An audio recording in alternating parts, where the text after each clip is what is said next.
حبیبی بعد میگذشت بیشتر وابستش میشدم.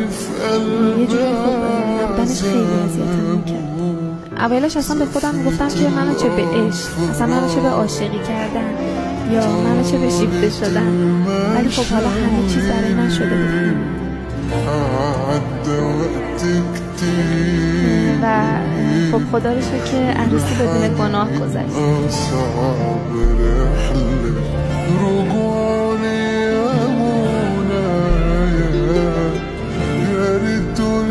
حمید آقا یه اخلاق دیگه که داشت این بود که همیشه با گل گل بیاد و دیگه گل انقدر زیاد شده بودن که براشون جا نداشت.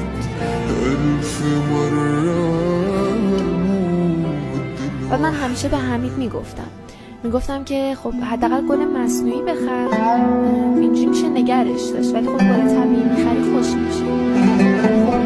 بازم به کار خودش ادامه میده و هر روز یه شب زنگ زدم به فرزانه و گفتم که من اسم حمید رو خط دادم.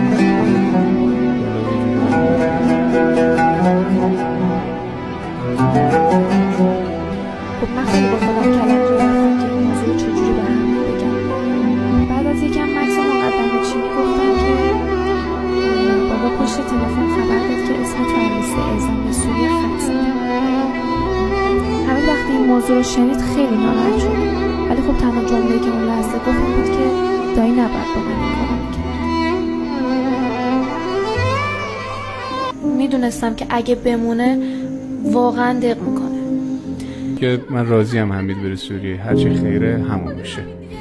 منم گفتم باشه، من ثبت نامش میکنم، فقط بدون حمید بره سوریه شهید میشه. این خط، این نشون دیگه خود دانیم.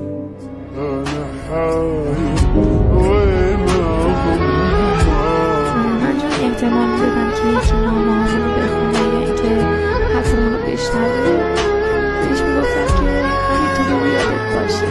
موقعی که داشت فلان میرفته داد میزد میگفت فرزانه یادت باشه ها، یادت باشه. میگفتم یادم هست.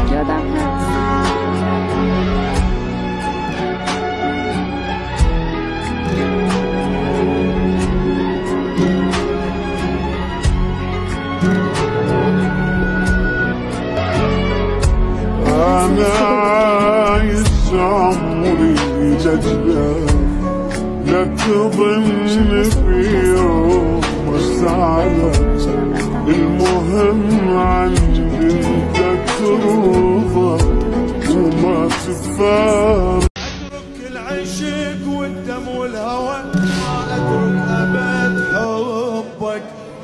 دقیقا 3 روز شده بود که حمید تماس نگرفته و ازش خبری نبود. شنبه صبح با اینکه اصلا حالش خوبی نداشتم، ولی خب بلند شدم رفتم بهش. یعنی یه جوری بود که هرکی از دور میدید متوجه میشد که من یه چیزی هست.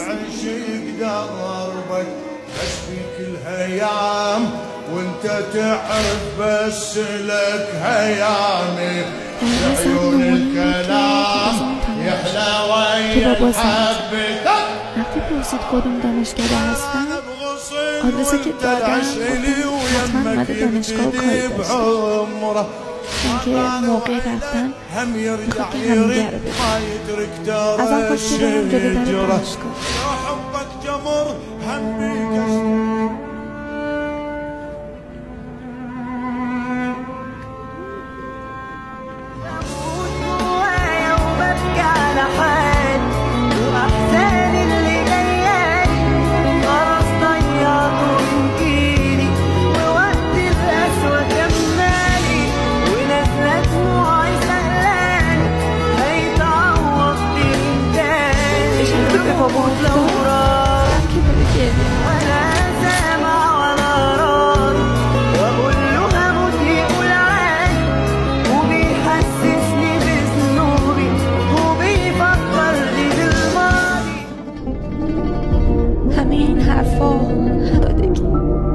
همین زودی